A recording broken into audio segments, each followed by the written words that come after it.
I am a farmer.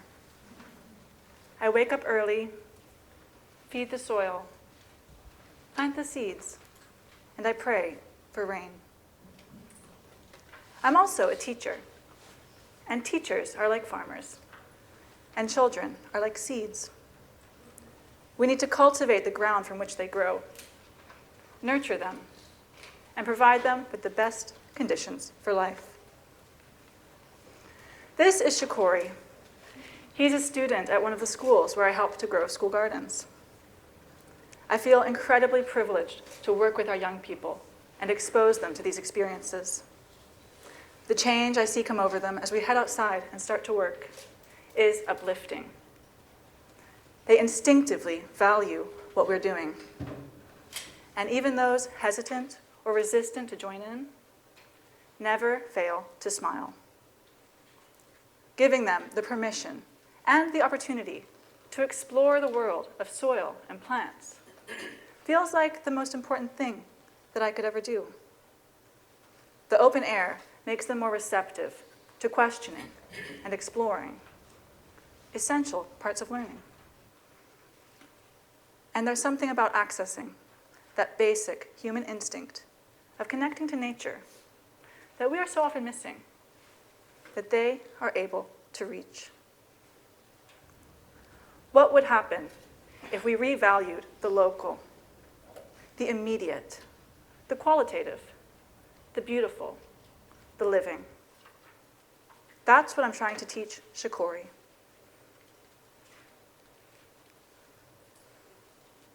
There's a slide missing here.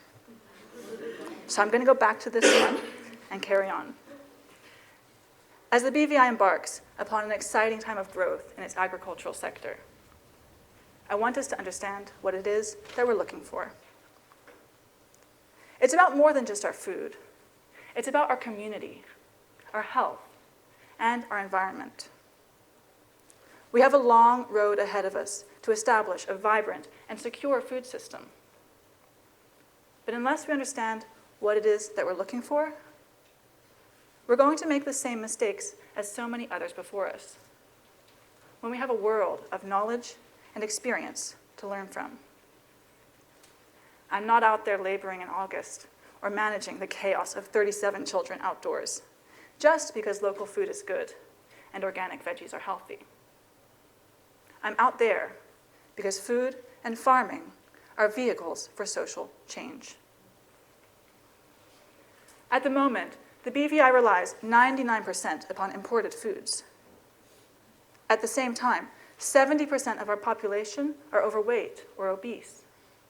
And 4 of the 5 leading causes of death in our territory are chronic diseases linked to our diets. The foods that we are eating are produced in a toxic system. The soil, the air, the water, and you are all being poisoned by the production, consumption, and destruction of these goods.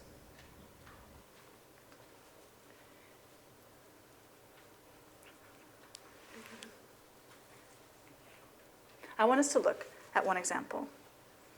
The potato. Conventionally grown potatoes, like the ones we find here on our grocery store shelves, are known to absorb 35 different agricultural chemicals, carcinogens, hormone disruptors, neurotoxins. They are grown thousands of miles away in eroded soils. We also know that food begins to degrade once it is harvested.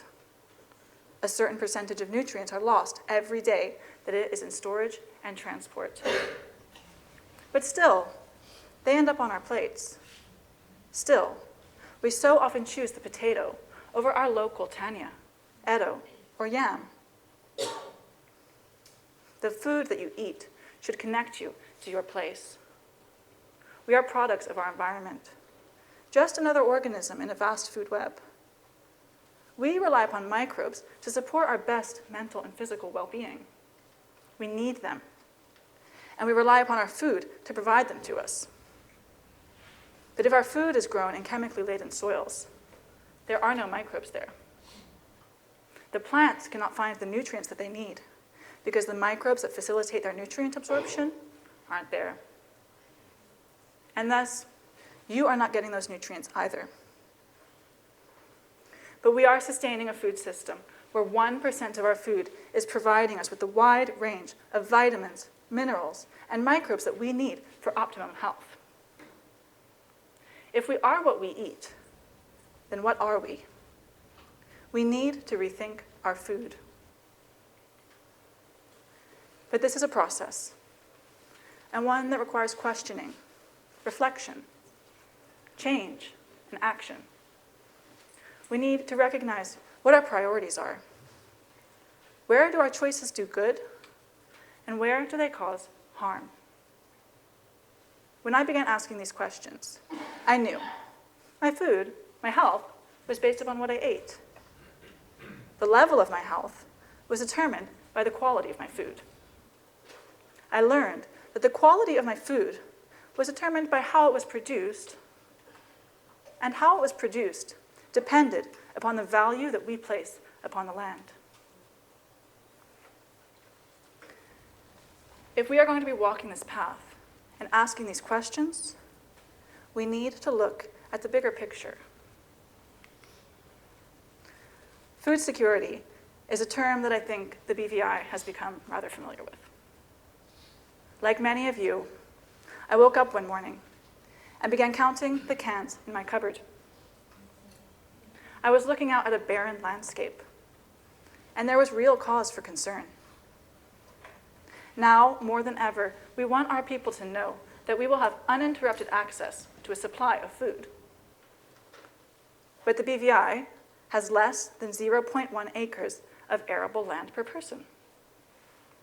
We will never be food self-sufficient. We need to build upon our strengths and minimize our vulnerabilities. We can do this by developing our food security in tandem with food safety and food sovereignty. Food safety means that you have access to food that is free from contamination and degradation. Spinach loses 10% of its nutrients every day that it is in storage after it is cut. If it takes no less than a week for that to reach our tables, then what is left? You're getting not much more than fiber. Factory farms and conventional monocultures are also breeding grounds for disease. E. coli, Salmonella, Listeria, just some of the big names that we've heard in the news recently. Our local callaloo, or amaranth, is of equal or higher nutritional content, can be produced in abundance locally, and will reach your plate in less than a day. It is also safe from these major disease outbreaks. You may find a caterpillar, but you will not end up in hospital. But through it all, we need to be empowered to make the right choices about what we eat. We need food sovereignty. Food sovereignty is the right of a people to choose healthy food.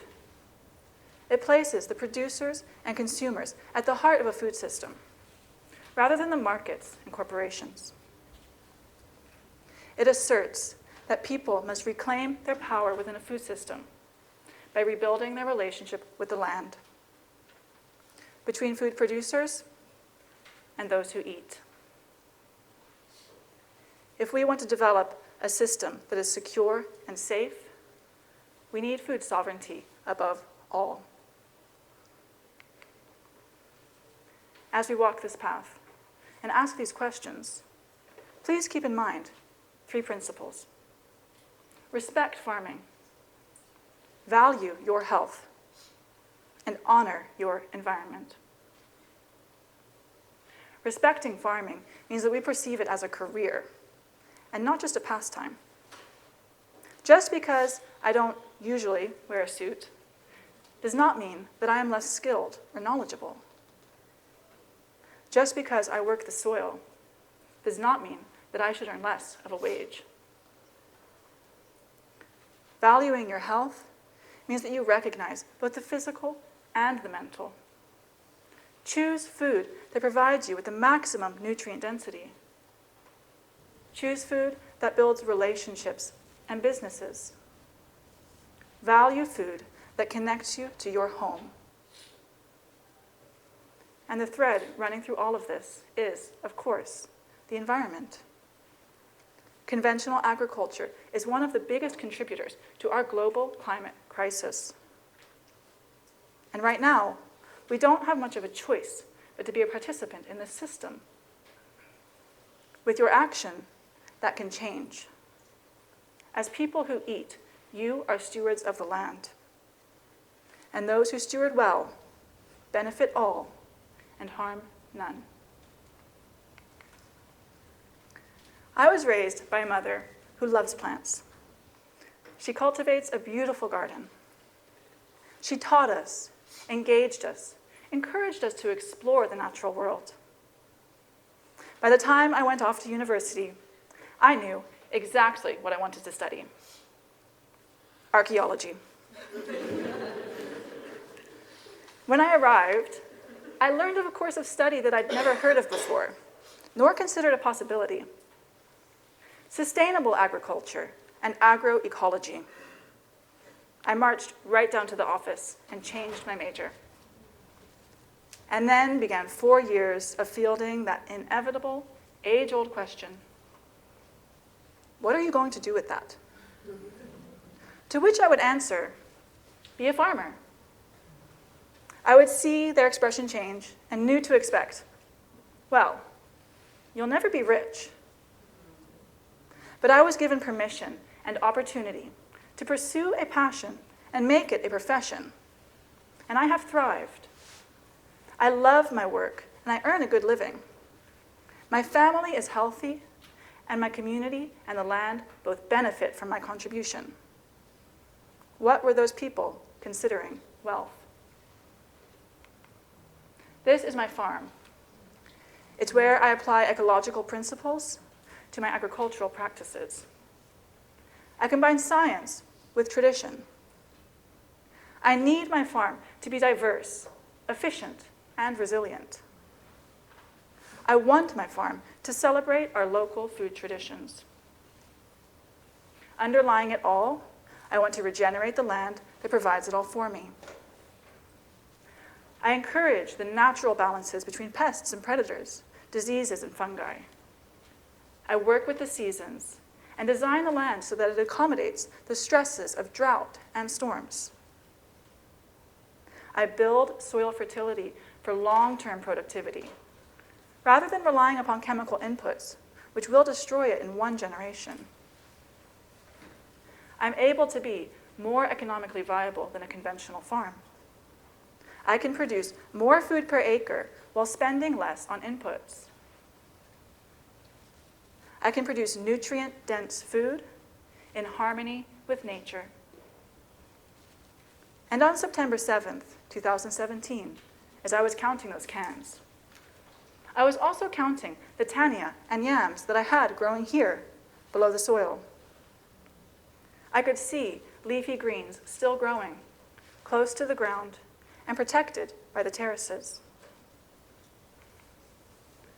But less than 1% of our population are farmers, and most of them are over 60. If we want to grow our agricultural sector, we need to engage the youth. In the school gardens, I celebrate my young farmers. But they're not always sure if this is a good thing to be called. The first time they hear it, they smile half-heartedly, and then I see them questioning themselves. Is this a good thing to be called? Is it as good as being great at math or science or being an amazing athlete? Why do we not hold agriculture up to that same level of prestige? It is quite literally what keeps us alive. Encouraging the next generation of young farmers means giving them the permission and opportunity to pursue it. Young farmers need training and education. They need financial assistance that recognizes and accommodates the risks and constraints of agriculture. They need access to land. But most importantly, they need a food system that values their contribution. growing our agricultural sector, engaging the youth, regenerating our land. They're all wonderful goals. But they're all dependent upon one essential partner: you. You are an investor in a healthy and just food system. Without your active choice to participate in this partnership, we remain stagnant.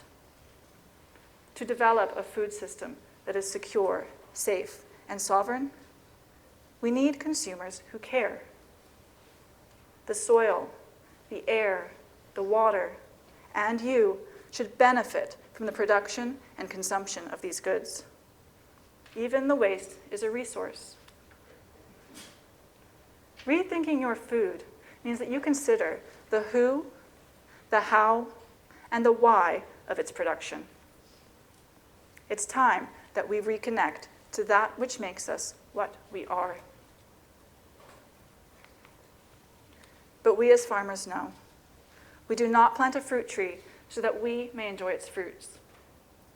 We plant it so that he will. Your food choices today are the factors that determine his future. Your actions are the factors that determine his security, his safety, and sovereignty.